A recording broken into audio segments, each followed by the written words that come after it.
Welcome back, Fourth Nation. You're listening live to Power Over Tomorrow with our resident financial advisor, Tyrone Mitchell. Welcome back, ladies and gentlemen, to Power Over Tomorrow. Of course, this is Tyrone T.S. Mitchell. We said we're going to talk about the worst financial mistakes in the Bible.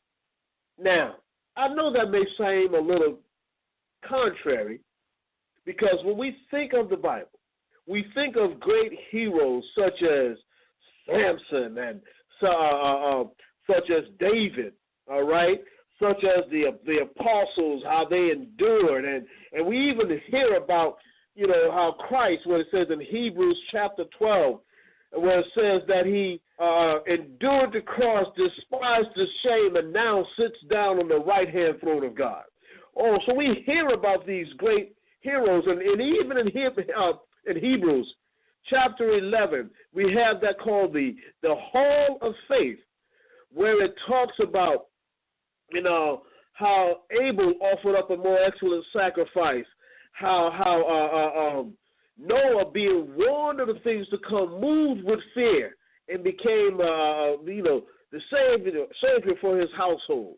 And even how Moses, what did he do? They said what? That he refused to be called the son of the Pharaoh's daughter, choosing rather to suffer affliction with God's people than to enjoy the pleasure of sin for a season. So when we think of the Bible, we oftentimes think of all the great victories that are in there because it gives us encouragement. Well, we know, and you know from listening to Power Over Tomorrow, that the financial things that we talk about is built upon the stewardship of the one who gives us the ability to make it all. The first thing that we truly understand is, as it is written in Deuteronomy chapter 8 and verse 18, remember, it says what? It says, remember the Lord your God, for it is he that gives you the ability to make wealth. So when I speak about wealth management, and folks think that you need to have, millions and millions of dollars, it's like the commercial you hear that we have. Does it take a lot of money to work with T.S. Mitchell? I said, no. As long as you can save $1.50 a day. In other words, if you can set it in your mind that you want to make a change, that you want to make a difference, then what will you do? You will begin to make an adjustment so that you can make that difference. And the process of saving $1.50 a day is the way that you can begin the process. Many of us never begin a process because we always believe it's too high for us to reach. All right? Now, if I am playing basketball against Michael Jordan, Kareem Abdul-Jabbar, LeBron James, and all these brothers way over 6 feet, and here I am way under 6 feet. All right, so, and if we had a dunk contest, I'm going to I want to look at that rim and say, man, ain't no sense in me even trying to jump, because I may feel like I'm jumping, to reach the sky, but if I can get a good 2 or 3 inches off the ground, I'm happy. But these guys, they fly, they jump from the top of the foul line and just sail through the air. And it seems it comes with such ease for them. But for me, I got to work hard just to reach that same level. And in finances, it's the same way. See, sometimes we may not be able to jump on the NBA court, but take me down to the grade school level where the court's a little short. I can probably jump up and do a good 360 then, but finances are the same. If we constantly think that wealth is so far away from us, we do not tend to work toward accomplishing that goal. So when we talk about saving $1.50 a day and understanding how to buy blue chip stocks and understanding how to make those investments and doing certain things, then it becomes just a little bit easier. And the mindset, because when you have a goal that you can reach, the wealth is not in the money you're setting aside. The wealth is the mindset that you're tapping into. When you see that you can accomplish something, there's a sense of euphoria. There's a sense of I made it, accomplishment. There is a sense that, okay, if I did it once, I can do what? I can do it again. And so what we do is that we begin to push ourselves. That's why when we talk about cutting down our debt, when we talk about building our finances, look at your debt. When you look at the large debt and how large it is, sometimes you make a payment and it seems like it just doesn't make a dent. And after a while, you can say, man, what am I to do? I'm not, if I make a $100 payment, $90 is going toward interest, and the principal never comes down. And so what do? Do you give up? No, you make an adjustment to your gain. You stay in the gain, just make a slight adjustment. So what do? You continue making the payments toward the large amount, but to give yourself some encouragement, we typically say, knock out the small ones first. So if you have 5 credit cards and they're all maxed out, look at the small one first. Get it out of the way, knock it out, clean it up. And then now you don't have 5, but you have 4. Then you go to the next one. Now you're down to 3. Then you go to the next one. Now you're down to 2. Then just 1. It's a process. Because as you knock out the little things, then you become stronger with the big things. Oh, did I just say something there? Did I just say something? Because here I am talking about the worst mistakes in the Bible, this book that was written by Chuck Bentley, and we're talking about these financial mistakes. Well, the Bible and all that it's doing, take it as an acronym for today. The BIBLE, Basic Instructions Before Leaving Earth. When we understand the basic instructions before leaving Earth and how it in respect of our money, oh man, we can be much better. We can be.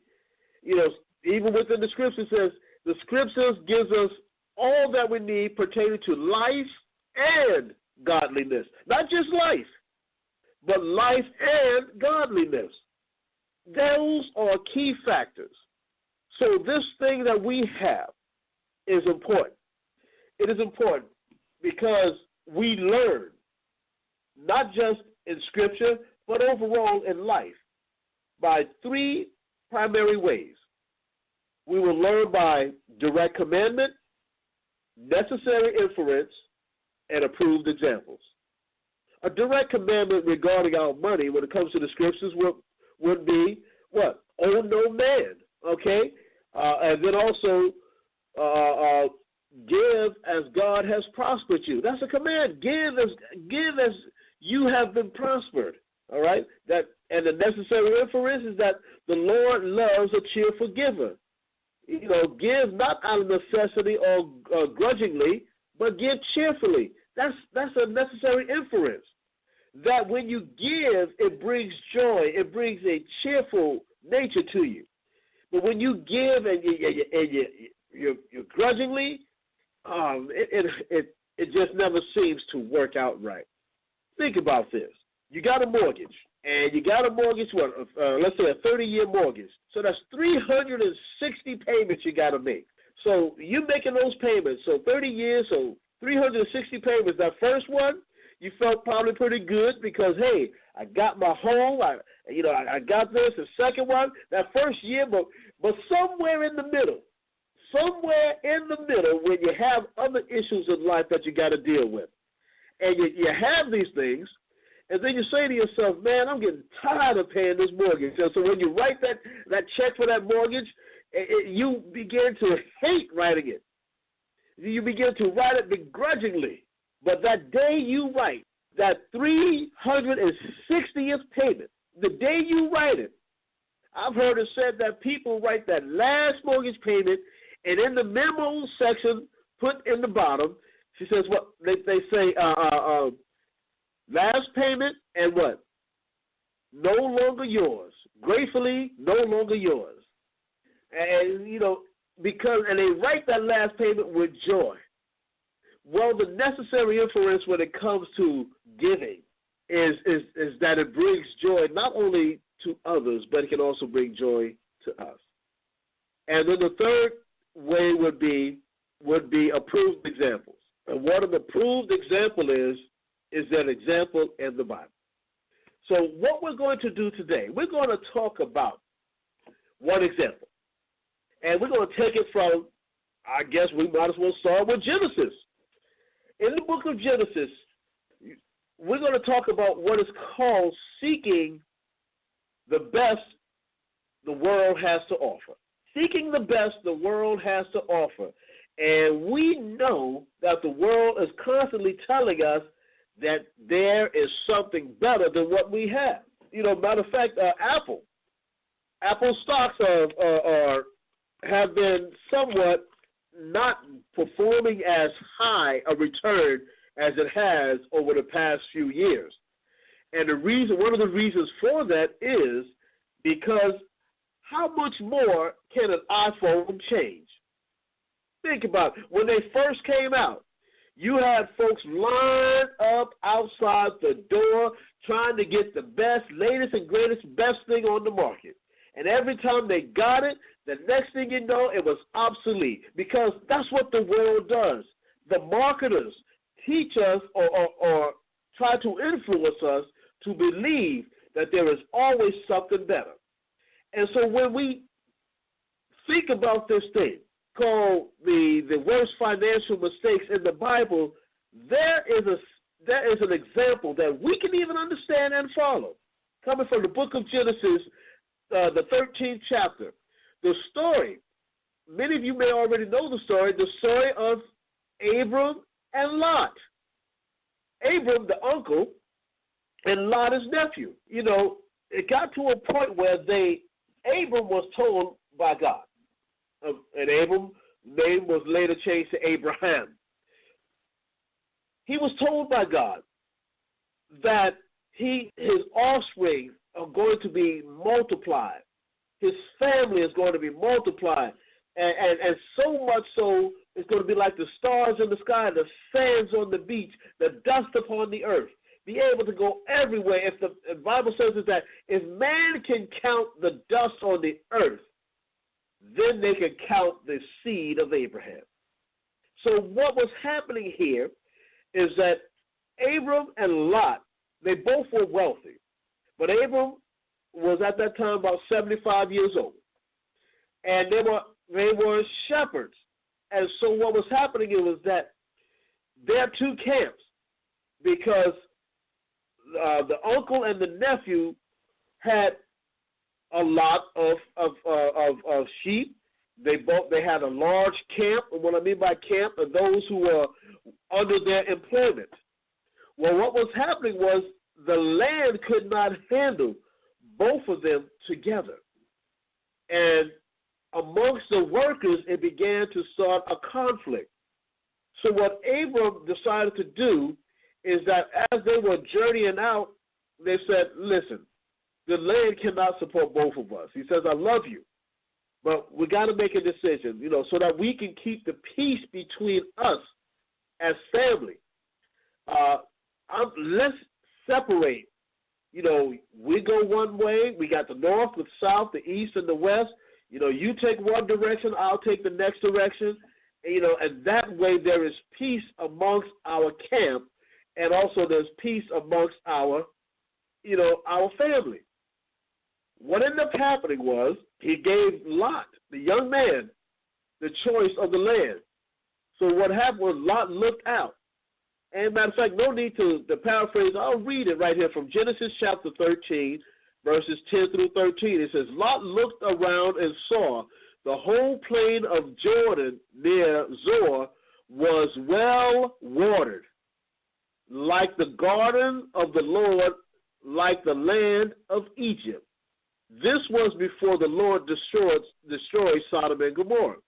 So Lot chose for himself the whole plain of Jordan and set out toward the east. The two men parted company. Abram lived in the land of Canaan, while Lot lived amongst the cities of the plain and pitched his tent toward Sodom.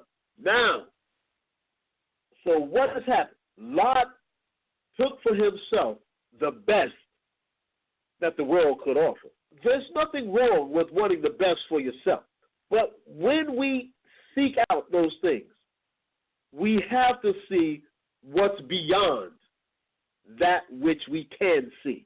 What do I mean by that? Well, in Hebrews chapter 11 and verse number 1, it says, faith is the substance of things hoped for and the evidence of things not seen. All right? It says, by faith we know that the worlds were created, not by that which is seen, but those things that are unseen. Here's what we're talking about. When it comes to our finances, don't always take things for face value. Don't just take it for face value, because what can happen is that you move yourself towards something. Then there is another element. See, you see the goodness or the glitter. Don't you think other folks see it too? Now, many times when folks go to the quote-unquote the big city, what do you have? Flashing lights, a lot of activity, pretty women, handsome men, all of that going on in the big city. And you see all these things, and you're like, wow, this is the place to be. Because as Eve found out, when the serpent beguiled her, when the serpent influenced her, and I say influenced because she had to make the choice. They said when she looked at the forbidden fruit, now don't be texting me or sending me a post talking about it was an apple, because the Bible doesn't say anything about an apple. It said fruit. It could have been a cherry, it could have been an orange, could have been a mango, but whatever it was a fruit. Speak where the Bible speaks and silent where the Bible is silent. Now, they said when she looked upon that, she saw it was pleasing to the eye. Pleasing to the eye, and she desired it. So when Lot, as it said, pitched his tent toward Sodom, in that area, the whole plain of Jordan, what he saw was pleasing to his eye, and he desired it. And so he was seeking the best the world had to offer. Now, what happens many times when we think like that? Sometimes we think we get the best for ourselves. We oftentimes may find ourselves putting us in a situation that may not be healthy. We've heard about Sodom and Gomorrah. Now, this was that big city. This is where people traveled to. This is where the folks began to live a life that was away from the Word of God. That was the scripture. Even the scriptures say they were a wicked people. Now, here you are. If you pitch your tent towards something that is wicked, now you don't necessarily have to be in the area. All right, you don't have. He wasn't totally in Sodom and Gomorrah, but he was close enough. Close enough. You know, and they said when they had a barbecue, I'm sure they unless they had barbecues back then, all right. But if there was a barbecue, I'm sure he smelled some of the aromas and maybe we need to get a little bit closer. And there's always an attraction, And so what ended up happening was all that Lot had, don't you know, he kept moving himself toward that, what he called the world's best. And he ended up needing to be rescued, not just once, but twice. So what happened was he made a choice. And the choice he made was not clearly thought out. Could there have been another choice? Yes, there could have. Could have been other ways for him to decide? instead of going east, maybe it could have gone west, or maybe it could have gone north or south. But he chose to go east. And when he went that direction, the influence, the negative influence, was too much for that young man. And when we talk to our children about the decisions that they need to make, we have to tell them about stories of when the world's influence can become too much for you. We just watched the NFL draft, and they've had players, all of them talking about, and have you ever noticed that one of the first questions they ask them, they don't ask the players, do you have a financial advisor? You're going to be coming into a lot of money. Do you have a financial advisor, a certified professional, someone to help you? They don't ask that question. You know what they ask them? What are you going to buy? What are you going to spend your money on? What type of car are you going to get? All right? That influence. That's why we have so many young athletes and entertainers, that they go and they make millions of dollars. But when they come out, they are stone cold broke. I just heard a new song, I think it was by TLC. I remember the stories where they were singing, don't go chasing waterfalls, and what's another song about sitting in the car and your best friends ride and all that, singing all type of that stuff, selling thousands and hundreds of thousands of records, all to find out that they're stone cold broke. And it's not the first time, and it's not the last time. But this is what the world talks about. Get yours. Oh, I wish I had told my producer, Tracy, just for next week, let's make sure we get that song. I forgot who sung it, but come on and do it. Do it. Do it till you're satisfied, whatever it is. Do it as long as it pleases you. Let's get that on the rotation for this series, because that's what the world is teaching us, or trying to teach us.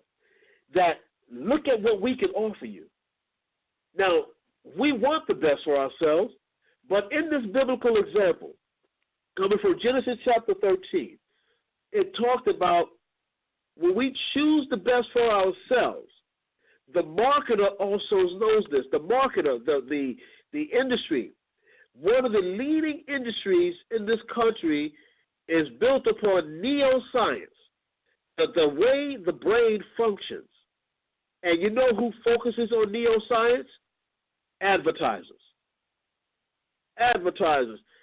There is a reason why McDonald's uses the colors it uses. There's a reason why car dealers use attractive women and men when they're advertising. There's a reason why during the time when children are watching their cartoons, that there are cereal, toys, and all types of things that are popping up. There is a reason. The reason is to condition you to spend your money on the best that the world can offer, moving you more toward the Sodom and Gomorrah of finances. And what happened with Lot? Well, Lot found himself in that part of Sodom where his uncle, we said what?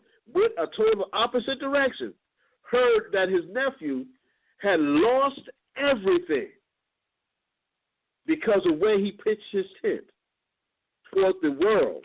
And so he had lost everything and was being held captive. So he went there and had to get him out. But did Lot learn his lesson? No. He went back again. Went right back again, because the world was still doing the same thing. Hey, man, you're all right. You're not going to make that mistake again. Come on. We got something better this time. Just try it again. That's what drug addicts end up doing. When somebody is addicted to something, they always believe that what? It's not going to happen to them, or it's not going to happen again. Have you ever met someone who always said, well, listen, I can take it or leave it, but most of the time they're taking it more than they are leaving it. When it comes to our finances, we have to begin to surrender our desires to always have the best. That's right. And I brought up the aspect of Apple a little bit earlier. The reason why I mentioned Apple is because y'all know it's at a point right now where folks are spending for a telephone. If it's not a telephone, just call it they call it a smartphone. You know, it is smart. It is smart because it's smart enough to get the money out of your pocket. Yes, it is. Because I still do not understand why these phones have to cost $300, $400, $500, $600. And how do they make them? They make them fragile. They make them out of glass and very thin metal. So when you drop it, it breaks, it shatters. Guess what you have to do? You have to do what? You have to buy another one. Or you have to buy insurance for the one you have. Or you have to buy something to encase it to keep it from breaking. All these things are, come about. When we go back to the old Mom Bell telephones, you can run that joker over with a truck, pick it up, plug it back in the wall, and make your phone call. But I guess that's technology. Well, if technology, if the things that we use are beginning to be are labeled smart, then why should not the user be labeled smart? Don't let our phones and the things we buy be smarter than us. Let understand. I still have my cell phone carrier calling me almost every 6 months. Well, you know that old iPhone you have is we're not going to service it anymore. It's outdated. I said, well, I can still get my phone calls. I can still get my emails. That's what I need it for. And what about all this? Stop settling or accepting the bells and whistles. All right? Listen, if you don't like the way the bell rings and if you can't whistle, stop buying bells and whistles. You don't use them. Many of you like, we talk about the hobbies we have. I enjoy cycling. As a matter of fact, I went out today and did 30 miles. It was fun. That's what I like to do. But I just sometimes don't understand why many of my riding buddies will have 3 or 4 bikes costing $4,000, $5,000 each. How many bikes can you ride at one time? Think about it. Now, I'm going to ride this bike I have until it can't be ridden anymore. And then after that, I'm going to say I got my money's worth. We have to be smart. The world is constantly showing you what you need to have. Or correction. Let me correct that. The world is showing you what you want to have. Because there is a big difference between needs and wants. Now, when Lot pitched his tent, this was a mistake, a financial mistake, because he pitched his tent. Now, I can understand, listen, we're going to pitch this tent towards Sodom because I have a lot of sheep. I have a lot of product. I can sell the wool. He's already a rich man, already rich. So rich that he and his uncle could not be in the same place. So he's already rich. So his decision to move toward there was not made by saying he wanted to depend on God, all right, because he looked out at the other land and saw that it was without water. And he said, well, hey, I'll give that to Unc. He's 75 already. I'm going to go over here and take mine where the grass is green. Oh, maybe that's where we get that phrase, grass is greener on the other side. So he pitched that tent toward there, possibly thinking about how much money he's going to make. He got the sheep. He can sell the wool. He can, sell the meat, sell the milk. So, all the stuff that he can possibly do. But what ended up happening is that he moved in that direction, not seeking the best from the Lord, but seeking the best from the world. Mother used to say, all that glitter isn't gold. And when he moved in that direction, guess what happened? He lost everything. And in losing everything, He had to be rescued, be brought out of his situation. That's what happened. So now he made a choice, and the choice he made was independent of God, okay, and it was short-lived. Choosing the best for ourselves, okay? Choosing the best for ourselves is not a bad thing. But when we choose the best, where are we seeking to get it from? If your focus is on what the world is going to offer you, the world is never going to offer you the best. Never. It's going to offer you something of what we call a facsimile. It's going to offer you something that appears to be the best, but then it's not. Have y'all saw the movie, what's that, I'm Going to Get You, Sucker? Well, the young man brings the young lady home, and I guess he goes to try to get romantic. You know, he's looking at her, she's beautiful. Then she takes her wig off. She takes her eyelashes off. They're not as long as they used to be. Then she starts taking this part off and that part off. I think y'all know what I'm talking about. He saw one thing, but when it got down to it, I think she was one-legged, one-armed, and hopping around looking a mess. That's what the world does. It's that attraction. We've heard of false advertising. The world is full of false advertising. The things that you look at, don't always take things for face value. Now, here's what we can do, all right? We want to what? We know we have to make choices. Life is about making choices. But don't make those choices that are separate and apart from God. When it comes to our finances, we need to have our finances in a plumb line with the will of God for our life. We will find ourselves putting ourselves in situations where we make financial decisions. Maybe we buy a house that's a little bit too big for us, and we're all constantly thinking, well, all I'm going to have to do is just get an extra part-time job. Just work a little part-time job. That'll help make up the difference. But what happens? That part-time job becomes a permanent part-time job, not temporary. It becomes permanent. Because then you realize, man, if I lose this extra job I got, we're going to be in a hot mess. Or you just finished paying off your car. Then you see a new model comes out, and they tell you, hey, trade in your old car. And, we'll give you a new one, and we'll cut down on the payments. Well, when you trade a car in, before you negotiate the price of the new car, guess what they do? They take into consideration the trade-in value of the car you're bringing in.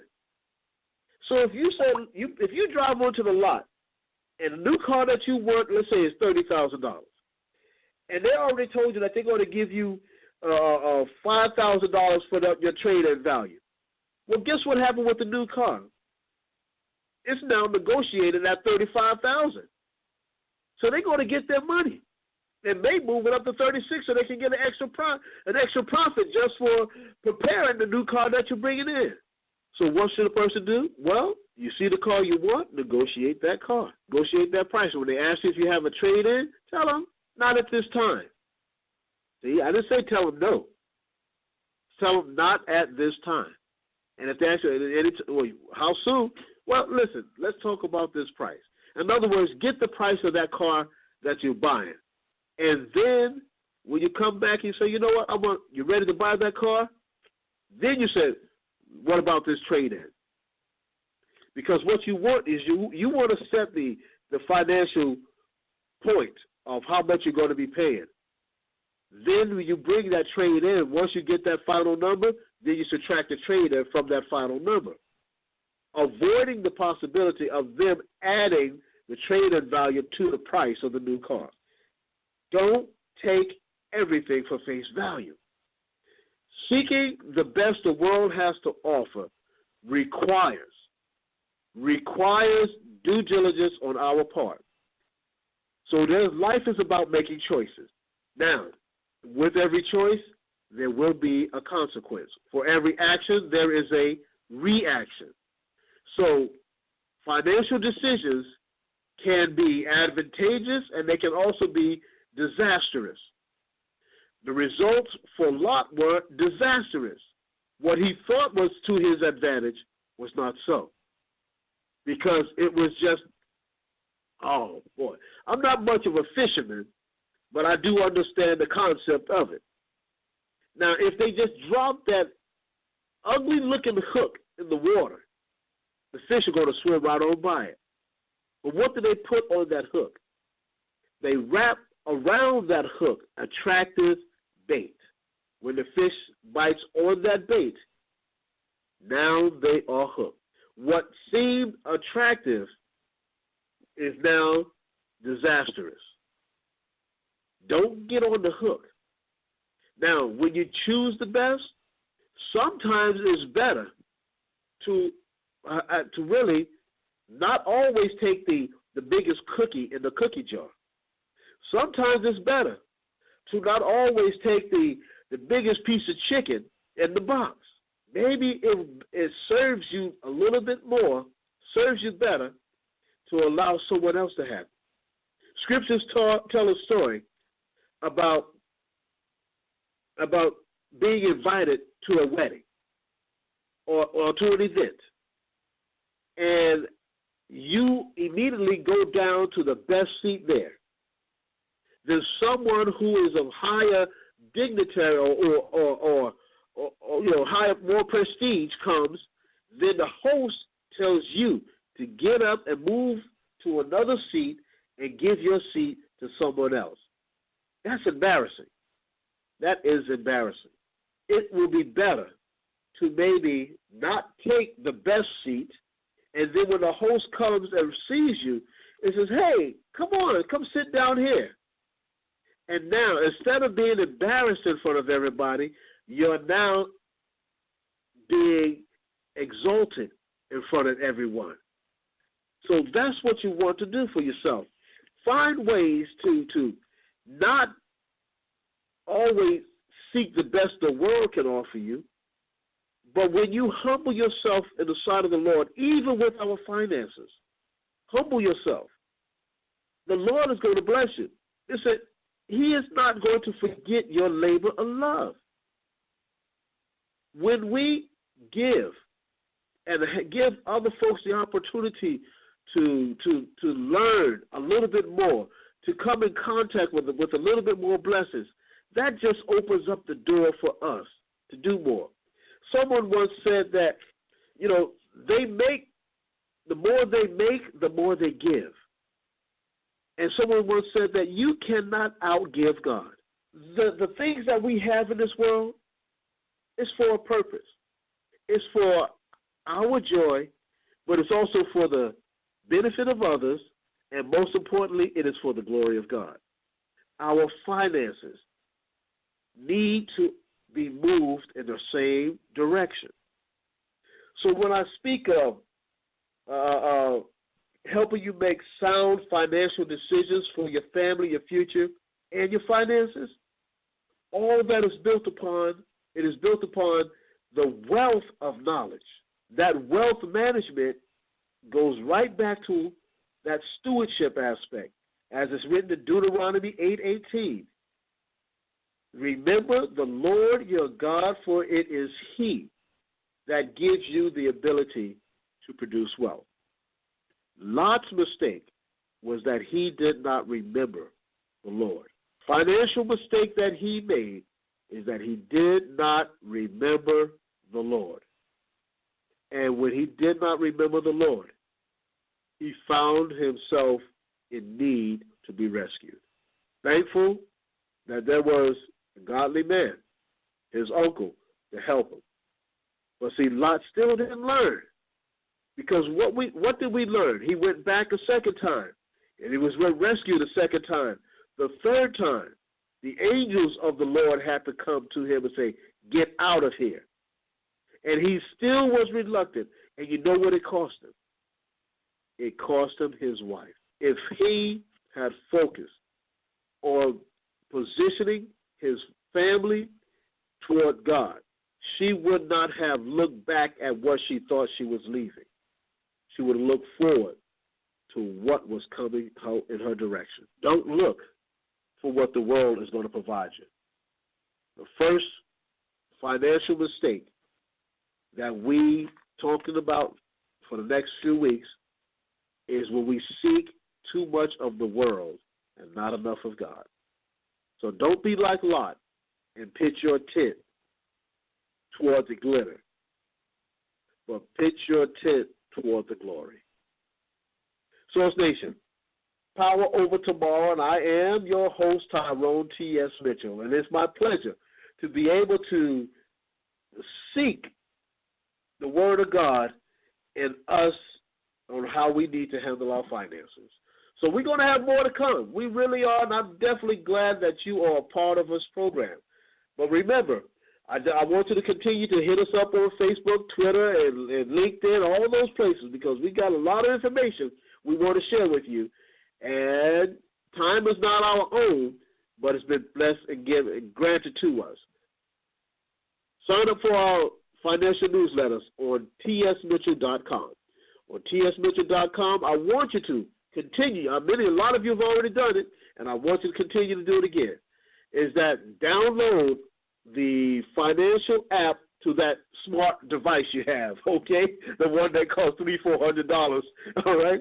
But even if you have an old one, still download it. You can download it to your Apple, your Android phones as a free financial app. And you can ask your financial questions to me, and I'll get right back to you.